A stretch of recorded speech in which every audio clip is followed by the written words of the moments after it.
ایک بچے کی جرأت اور بہادری کا واقعہ۔ 12 سال کا ایک بچہ ہاتھ میں تلوار پکڑے تیز تیز قدموں کے ساتھ ایک طرف لپکا جا رہا تھا۔ دھوپ بھی خاصی تیز تھی، بستی میں سناٹا طاری تھا۔ یوں لگتا تھا جیسے اس بچے کو کسی کی پرواہ نہیں۔ لپکتے قدموں کا رخ بستی سے باہر کی طرف تھا۔ چہرہ غصے سے سرخ تھا، آنکھیں کسی کی تلاش میں دائیں بائیں گھوم رہی ہیں۔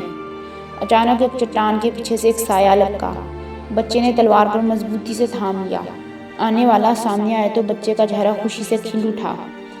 ہاتھ میں تلوار اور چہرے پر حیرت اور مسرت کی جھلملاہٹ دیکھ کر آنے والے نے شفقت سے پوچھا، میرے پیارے بیٹے، ایسے وقت میں تم یہاں کیسے؟ بچے نے جواب دیا، آپ کی تلاش میں۔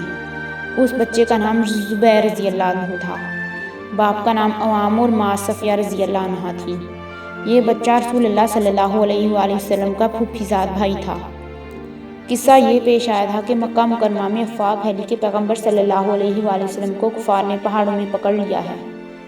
مکہ میں دشمن تو بہت زیادہ تھے، اس لیے ایسا ہو بھی سکتا تھا۔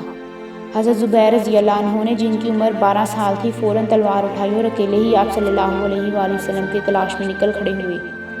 آخر آپ صلی اللہ علیہ وآلہ وسلم مل گئے۔ پیارے نبی صلی اللہ علیہ وآلہ وسلم نے اس حالت میں دیکھ کر حیرت سے پوچھا، اگر واقعی مجھے پکڑ لیا گیا ہوتا تو پھر تم کیا کرتے؟